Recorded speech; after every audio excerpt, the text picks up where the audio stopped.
All right. Well, good afternoon, everybody. Thanks for joining us for this new board member webinar series. Today, we're talking about working with your superintendent. I'm Greg Szeszpatowski. I'm the Director of Leadership Development and Executive Search Services. And with me today is Jay Bennett. And Jay is my Assistant Director of Executive Search Services here with MASB. And looking forward to our conversation today. And Jay, why don't you take it away from here? Thank you very much. Next slide, please. Our topics for today. We're going to talk a little bit about the current state of the superintendency, let you all know where we are with superintendent changeover. We'll talk about some effective board and superintendent relations. We'll look at communications and public relations. We'll look at the importance of calendaring and meeting agenda creation. We'll talk about how you can invest in professional development and mentor your superintendent. And we'll talk about the impact that positive board superintendent relationships can have on your governance team. So for the 23-24 school year, we have 93 vacancies, which is up 18 from 22-23. 2 of those were ISDs. We didn't have any ISD changeover in 22-23, and then 91 local districts, and that's up 16 from 22-23. So over the past, say 5, 6, 7 years or so, we've been averaging somewhere right around 80 to 90 changes a year. So this pretty much puts us right about where we've been. So, nope, back one, please. So far this year, 24-25, 88 vacancies, 10 ISDs, 78 local districts. However, I updated this slide last week in preparation for today. And since then, I know of at least one additional vacancy that I just found out about this morning. And there's a possibility that might be 1 or 2 others that weren't counted in this 88. So this is an ever-changing moving target for sure. 88 vacancies, 89 or 90 vacancies, as we're probably at right now, means that we'll probably close out the year, I would suspect, will probably be right around what I just talked about, that 93 to 94 number, because I know for a fact that a couple of the opportunities that are out there, there are current sitting superintendents that are involved in some searches that are going on right now. So there's a possibility that if they are fortunate enough to secure one of the open superintendencies, that their superintendency will then open. So I know that this number is definitely going to change between now and June 30 for sure. So we know that superintendent and school board relationship is definitely a decisive element in superintendent tenure. When everything's clicking, when the superintendent and the board are seeing eye to eye, they're all moving towards the same goalposts, we definitely see this positive governance relationship. When that starts to go sideways, when communication breaks down, when the superintendent wants to zig and the board wants to zag, that's when we're going to start to see that breakdown. And this is when Greg and I start getting calls or emails into our office from boards looking for our services to help them find their next superintendent. But when things are clicking, it's everything that we're looking for in that positive board governance relationship for sure. So when we're talking about that relationship between the board and the superintendent, we know from research that there is a positive correlation between superintendent tenure and student achievement. And those benefits are evident in as early as just a 2-year stretch. So the longer that we can have a high-functioning board and a superintendent in good relations with that board and a solid governance team, we know from research that it is good for student achievement and it's what's going to be best for a district. So anything we can do to maintain that relationship and build that relationship is what we're going to be focused on here today. So a high-functioning school board is one that functions well together and also works well with their superintendent. Obviously, a board that can disagree well at the board table, but also adheres to common norms and operating procedures as well. And as new board members attending this webinar today, there are some basic expectations that you could have of your superintendent that we wanted to give you an idea of some of those items that you could be looking for. If you could go to the next slide, please, Chrissy. Thanks. So number one, a lot of these could all go both ways on the superintendent's part and also on the board's part. So treat board members fairly and equitably, be adequately prepared for meetings, generating dependable information and distribute all information to all board members, being accessible to board members on a reasonable schedule, and giving honest and thoughtful and well-reasoned opinions and reactions to issues, making sure that the board has all the information that they need from the superintendent about a particular issue so that they can make a good decision at the board table, presenting those policy options for consideration by the board, making sure that your superintendent's not manipulating the board and not dividing the board to win an issue. Again, a great guideline for behavior for board members as well. Don't talk behind board members' backs, and being loyal to the board. So, Greg, we had a question come in. I just wanted to address it before we get too further into this. So the question was about whether the superintendent vacancies are attributed to retirements or other issues. So we got a couple of things going on. So this year, we're not seeing any great movement compared to what we've seen over the last 5 years or so. It's pretty much right about what we would see. Some of this is retirements for sure, just regular, occurrence of retirements. 24 was an election year, so we've seen some changeover in boards. And so sometimes when we see those changeover in boards, that will impact these decisions for superintendents to either retire or move on to another opportunity as well.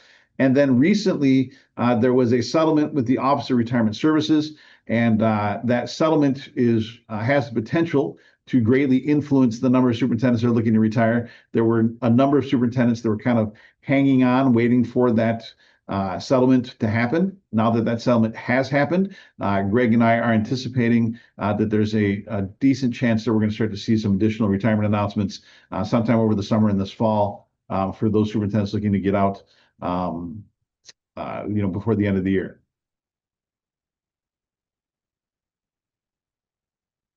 And word to you, Jay. Okay, communication. So we know that this breakdown in communication is definitely one of the things that can have an impact on this relationship between superintendent and board. So we need to think through what we have as far as our policies and procedures as it relates to communications. Do we have a communications program or a plan? What are our preferences? So as board members, email, text, phone call, how do we prefer to be communicated with? And are we sharing this with our superintendent? Does our superintendent know what our preferences are? I know that I've got some board members that have to, at the beginning of the day, lock their phones up. Like they can't have their phones with them, while they're in their office. I know some federal government workers and whatnot, they have to lock their phones up. So they can't get text messages during the middle of the workday. So for them, maybe an email is easier for them to get, or maybe they're just going to have to, communicate to their superintendent that they're not available during the day and that, they're not going to be able to get those messages until they take a break or have lunch or something to that effect. And as it says, that last bullet point, have we communicated our preferences to our superintendent? I can think of board members that don't have cell phones or don't have email accounts, and so they're relying on some pretty old school methods of communication. But whatever your preferences are as a board member, you need to make sure that you share those with your fellow board members, share those with your superintendent, probably even share those with your administrative assistant that supports your superintendent, because they're going to want to know what the best way is to get a hold of you.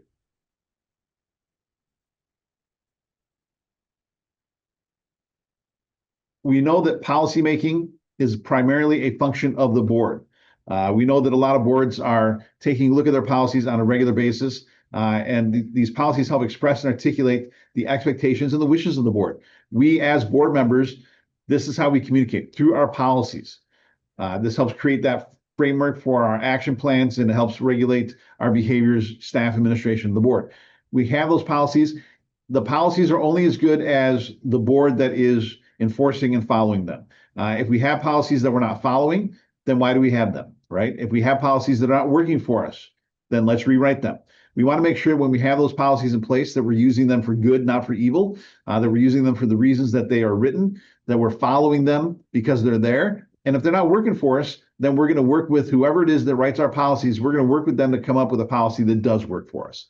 So I don't want you to just cast aside a policy because it's not working. I want you to take the time as a board to figure out what's not working about that policy and then rewrite the policy to put it in a place where it is working for you. Those policies are the backbone of what we do as a board, and so we want to make sure that they're serving us as opposed to us serving them.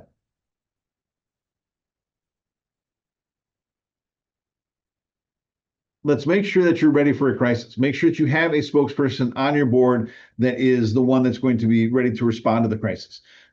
Sometimes that spokesperson is going to be your superintendent, your board president, and building principal. If you're fortunate enough to have a communications director or someone that is specifically assigned to this role, that's fantastic. We want you to remember that during these times of crisis as a board member, the old adage was, as a board member, you want to hear about it before it hits 6 o'clock, the 6 o'clock news, right? Well, we know that with Twitter and Facebook and social media and text messaging and everything else, you most likely are going to hear about an incident before the board, or I'm sorry, before the superintendent or anyone with the district that's even had an opportunity to reach out to you. And that's frustrating. But we have to remember that while we want the information as quickly as we can get it, the superintendent is actually dealing with the crisis at this given moment.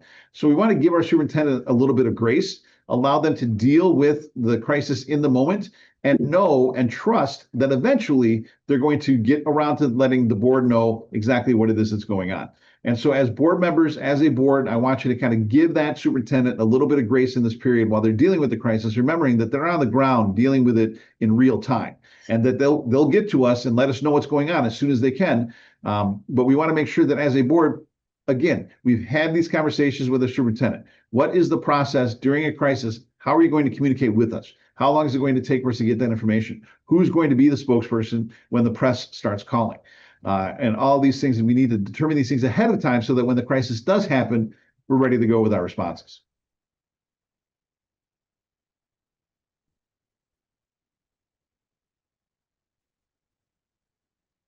It is beneficial for us to have an annual calendar, to kind of lay out what the year looks like for us.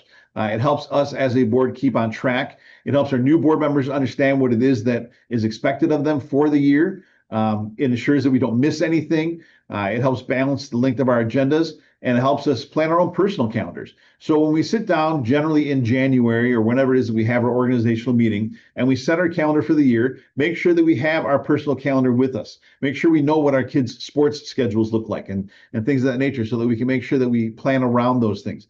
When is graduation? When is vacation? When is spring break? All of these things are things that we want to monitor and make sure that we're aware of. On the flip side, on the superintendent side, the School Administrators Association, there we are, they actually have a superintendent's calendar that they provide to their superintendents. And the superintendent's calendar is a fantastic thing for us as board members as well, because now we can see what it is that our superintendent has to make sure that they're doing on a monthly basis, all the reports that they need to make sure that they get in by the deadlines, the conferences that are coming up, the professional development opportunities that are coming up. And so these calendars that the Superintendents Association provides to the superintendents are good for us as board members as well, to help coordinate our board calendar to make sure that it doesn't conflict with what is on the superintendent's calendar. And then when it comes time for evaluation, we as board members can also have this as a tool for our evaluation of our superintendent, know what the expectations are, know if they're missing deadlines, things of that nature.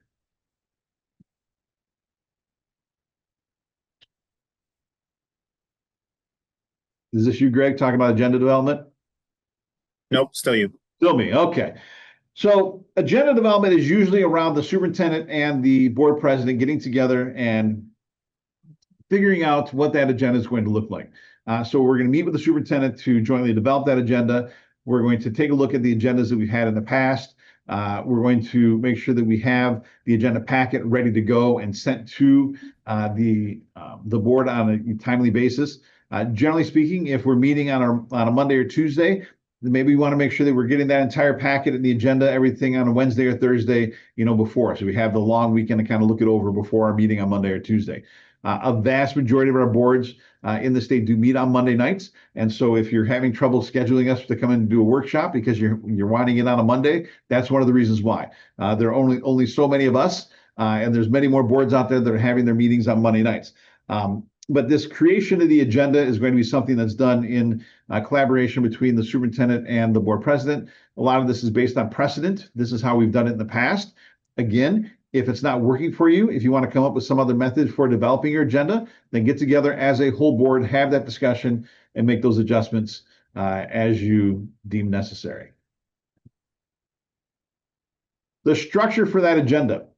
If you are a board that employs a consent agenda, then we need to make sure that it stays a consent agenda. A consent agenda is basically, these are the things that we're going to just approve in one fell swoop, right? So we've got 5 or 6 things that are on the consent agenda. We approve the consent agenda in one motion, and it takes care of the 5 or 6 or 7 things that are listed in the consent agenda. If we are routinely removing things from the consent agenda and voting on them separately, then we have to start to question as to why we actually have a consent agenda if we're not following that consent agenda. So we need to have very clear ideas as to what is appropriate for a consent agenda and what is not appropriate for a consent agenda. And again, a discussion we're going to have as a board. Having a timed agenda, limiting the number of items on our agenda, delineating those things between information only and those things we're actually going to have to take action on. If we are a board that has 2 meetings a month, one meeting might be around planning and everything else, and we might want to limit, if not completely keep off those items that are needed for action. And then we have a second meeting in the month, and then that's the meeting where we're going to actually take action on all these things. Now, sometimes that first meeting of the month, it can't be helped. Sometimes we're going to have things on there that we have to take action because there's a deadline that's going to come up between that meeting and the second meeting, so we can't wait to take action until that second meeting.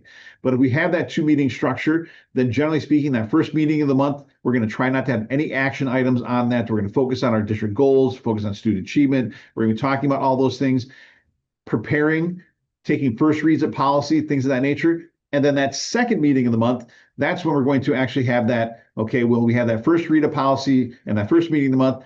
Now it's an opportunity to take another look at it and then actually take a vote on it. And so all those action items we're going to save for that second meeting. That first meeting is prepping us. That second meeting is then actually taking the action. We want to make sure that we're prioritizing our items and our presentations on the agenda. If we have a group of students coming in to give a presentation, let's put them at the top of the agenda. Let's not make them wait through the entire meeting to have their presentation at the end of the agenda. So we need to think about how we structure our agenda. If we have someone coming in from, say, MASB or someone else to give a presentation, do what we can to maybe put them at the front end of the agenda. So again, so they don't have to sit through the entire agenda in order for us to get to them. So thinking about how we structure our agendas is going to go a long way to making sure that our meetings are efficient.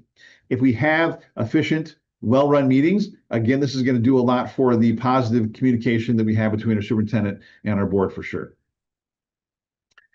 That last bullet point talked a little bit about, about public comment.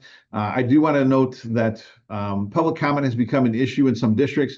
A lot of districts have moved away from 2 public comment sessions to only 1 public comment session, and they move that public comment session to the beginning of their agenda, which is good in that it allows people to get right to the public comment at the beginning of the agenda. Where it can become problematic sometimes is if you have a tremendous amount of public comment, then having it at the beginning of the agenda means that there's a long time before you actually get to the action items that you have to on your agenda. So what we started to see some boards do is they started to move towards having a timed amount of public agenda or public comment at the beginning of the meeting, and then closing their meeting with another opportunity in order to get to anyone that wasn't in their first session. This is permissible under the Open Meetings Act. So if we say limit the first public comment to 20 minutes, then after 20 minutes, we shut off public comment and then we reconvene public comment at the end of the meeting, that is permissible.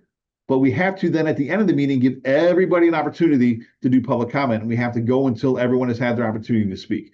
So we can cut it off at 20 minutes at the beginning as long as we have another opportunity sometime later in the meeting for everyone that didn't get an opportunity to speak. So thinking again about your superintendent and what can we do as a board to help support them, to pour into them, to be a great boss. Remember, you're not just a supervisor that is there to only hold them accountable. How could we pour into these folks and what could we do? So investing in their professional development has been shown to increase their longevity. We know right now that the average shelf life of a superintendent in Michigan is only about 2.7 years.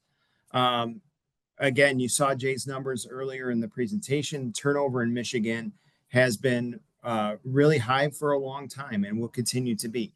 The national average is only 6 years in larger districts and only 2.5 years in districts with low-income students and students of color, and even lower when the leader is a person of color or a female. So again, why invest? Because it's going to build your superintendent's confidence. It's going to increase their credibility with your staff and your community. And then there's definitely a correlation between investing in their professional development and how long they stay in a job. And so it's not only going to deliver benefits to the individual, but also to the profession and also to the public, and ensures that your leader will continue to be a competent leader throughout their career. Obviously, you don't want someone that is in a chair for 10 years just keeping the seat warm, right? We want your superintendents to be constantly the educational leader of your district, setting the tone, setting the vision, and actually being up to date on the latest and greatest things happening in education, and things that can really help your students and their achievement and performance. And we know that professional development, along with the longevity of your superintendent combined, is going to lead to student achievement increases. So we also know that with quality continuous professional development, your superintendent is going to be able to establish district goals that align with all of your resources and supports your building level teams. They're going to ensure that their capabilities keep pace with current standards, and that your district and your students are not falling behind, so that when your students graduate, that they are ready for the workforce, they're ready for college, whatever their next steps are, but they're going to be prepared. Ensuring that they maintain the knowledge and skills needed to support their staff and students, ensuring that their knowledge stays relevant and up to date, like we've already talked about. Being able to lead, manage, influence, and coach and mentor others, a critical component these days with the vast amount of superintendent changes. We really want these superintendents to be ready, capable, and engaging in growing other leaders within the district. One of the most important things that we talk to folks about these days is having a succession plan, building your leadership bench in your districts. Your superintendent should be leading that effort. Continue to increase public confidence in themselves as a leader and in the profession as a whole. Again, trying to increase that public image of your district and of the superintendent. So again, we know that making an investment in your superintendent will ultimately result in overall district success and improvements for you, your board, and your students. So the other thing on that note to keep in mind as well is that as a board, you are responsible for making sure that your superintendent maintains their certification. And one of the things they have to have in order to maintain that certification is they have to have a number of professional development hours, their sketches. So you have to, as a board, make sure that you're supporting your superintendent for all the reasons that Greg talked about, for sure, absolutely. But at the end of the night, it is up to you as a board to make sure that your superintendent maintains their certification. Because if you, as a board, employ a non-certified superintendent or someone whose certification has lapsed, then you as a board and district will be on the hook for a potential fine from the state of Michigan, which is not anything that we want to see. So there's both a practical aspect to this and also just, the aspect of making sure that we have a superintendent that's able to move the academic needle for our district as well. So some additional key findings. We know that, as we talked about, this district level leadership definitely has an impact on student achievement. We're only going to see that impact if we have the superintendent in that chair for a number of years. If we're continually churning through superintendents every 1, 2, 3 years, it's going to be very difficult for us as a district to kind of get that foothold on academic achievement in our district. We know that effective superintendents are those that focus their efforts on creating goal-oriented districts. So if you don't have a strategic plan in place, seriously think about getting a strategic plan in place so that you have those goals for the district, so that you know what it is that you're working toward. You're going to have those big, hairy, audacious goals that kind of oversee, the entire thing, and then you'll have those sub goals within them, which is what you're going to be working on a regular basis. We know that superintendent tenure has an impact on student achievement. Again, we need to have that superintendent in the chair for at least 4 to 6 years to really start to see that impact on student achievement. Those first couple of years are just kind of getting acclimated to the district, and it's really years 3, 4, and 5 when we start to see those changes take effect when it relates to student achievement, increase in enrollment, budget, all those kinds of things.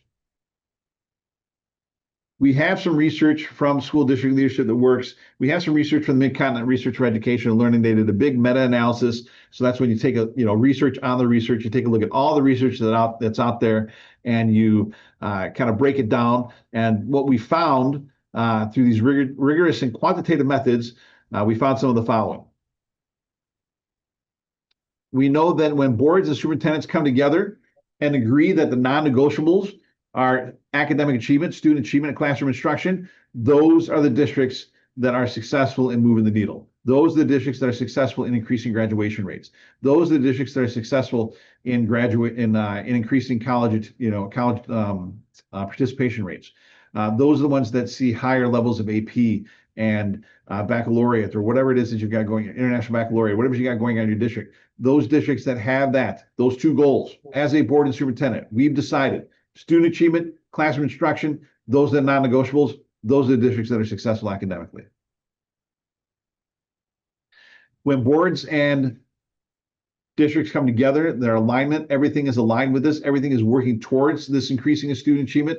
Everything that we're doing is around those non-negotiable goals. Everything that we talk about at the board table is around those non-negotiable goals. Everything related in our strategic plan is around those non-negotiable goals. These, again, are the districts that are seeing that positive impact. When we talk about getting our students college ready, it's not necessarily that we expect them all to go to college, but if we prepare them all for college, even if they don't end up going to college, they're still going to be ready for whatever it is that's going to happen for them after they graduate from your district. So getting all our kids ready for college isn't necessarily a bad thing, even if they're not all going to go to college, because just that prepping them for that is going to prepare them for whatever it is next, whether it's going to community college, or it's the military, or it's going right into the workforce, or it's that ever dreaded gap year. Whatever it is that's happening for those kids after they leave your district, preparing them for college is going to prepare them for success in life after your district.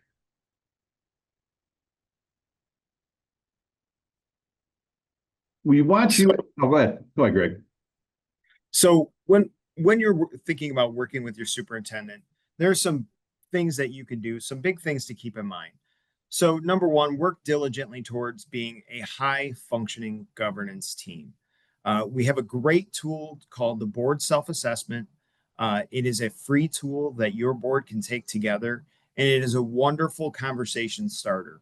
It's over 70 questions that your board members will take individually. You'll get a team report back from us.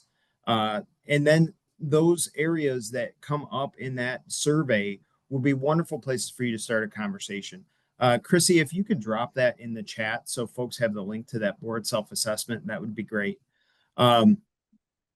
Again, that is a free assessment. If you would like to have a person from MASB come out and facilitate that conversation for you and your board, we would be happy to do that. Again, speaking about your board leadership, everybody else in your district is required to be evaluated. Your superintendent, your admin staff, your teaching staff, everybody gets an evaluation. We believe it's great for the boards to set an example and at a minimum evaluate themselves using a board self-assessment. And that's something that we see really successful boards doing every single year. So please consider using a board self-assessment, whether you invite us in to help with that or just do it on your own as a board. But definitely check out that resource. Be specific and realistic about your expectations of your superintendent. Many folks have a new superintendent. If nothing else, you're new to the board. Make sure that you're understanding what the board norms are, how you're communicating with your superintendent. Like Jay was talking about earlier, when we're thinking about communication channels, if there's an emergency, the superintendent has their boots on the ground and they're dealing with the issue, making sure that students are safe. Their first priority in that situation may not be reaching out to the board immediately. They're worried about keeping kids safe. So be realistic about your expectations and don't be afraid to discuss them. Honest, open communication is part of having a high functioning board and governance team. Honoring that chain of command and your communication protocols. Many boards have their communication flow through their board president rather than having 7 people email the superintendent directly. If that is your procedure and protocol for your communications, make sure that you follow that. Many boards have a common understanding that there's going to be no surprises at the board table. So send those questions to your superintendent ahead of time, rather than springing those on them at the board table. So follow that chain of command. Um, don't leapfrog down to your principals and teaching staff. If you have a question of the staff or something that needs to go to the operations side of the house, make sure that you're running those questions through your superintendent to get you an answer. Follow through on decisions that support the direction of the district, and setting aside appropriate time and funding for professional development needs, not just for your superintendent, but making sure that all your staff are getting the professional development they need. We know that being a great boss means investing and pouring into your people, making sure that they are capable and they are skilled up to be the leaders that your students need in your district. So make sure that you are setting aside the time and the funding for those efforts as well. All right, folks, we are open for questions and we are watching the chat. Chrissy, I don't know if you've seen anything come through. Nope, not yet. But if anybody has a question, now's the time to ask.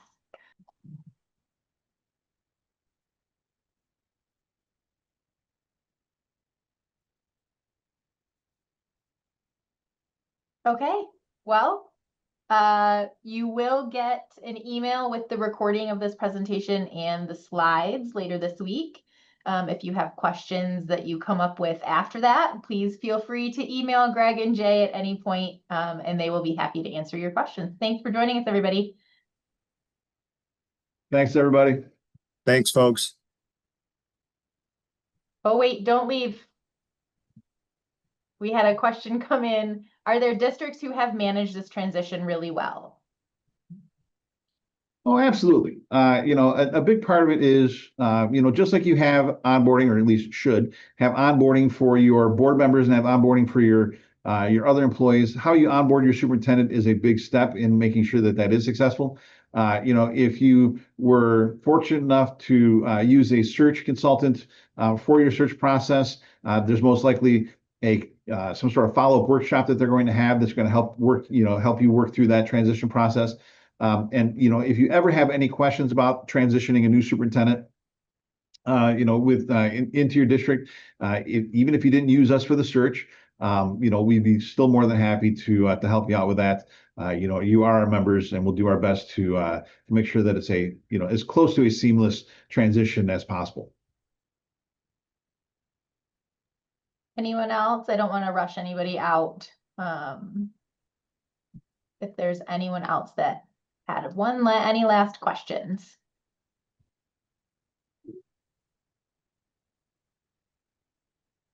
Okay, awesome. Enjoy the rest of your Tuesday, everybody.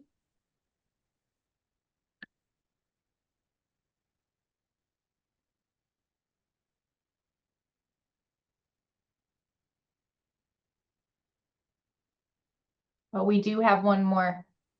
Any advice on handling board members who constantly make requests of our superintendent? She's pulled in so many different directions. Yeah, I think part of that would be those communication protocols and discussing how your board communicates with the superintendent. If you do not have a agreement that communication flows through the board president, that would be something to consider.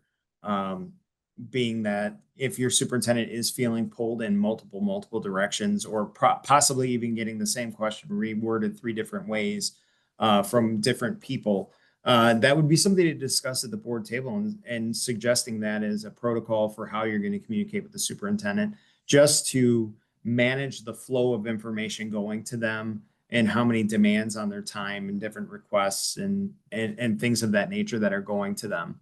Jay, I don't know if you have anything to add there. We always encourage first-time board members to participate in our CBA 101 course. And one of the first things that we talk about in CBA 101 is that as an individual board member, you really have no power to dictate anything of the superintendent. It's only as a majority of the board that you give the superintendent a directive. And so it generally falls on the board president to remind the board that they speak as a board, not as individual board members, and that if the majority of the board has a request of the superintendent, then a majority of the board can present that to them. And so the board president should be doing their best to kind of wrangle the board members and make sure that they understand that, they need to, as Greg said, go through the board president first and foremost, if that's your, practice. And if not, then think about making that your practice. And then if it needs to go to the superintendent, making sure that it's what a majority of the board feels is appropriate to bring to the superintendent. And just so you know, also, we talked about the board self-assessment. There is a section in that talks about communication with the superintendent. And that would be a great place to start a conversation around what that communication looks like and what the superintendent's trying to deal with in all of these different directions. That would be a great place to bring that conversation up.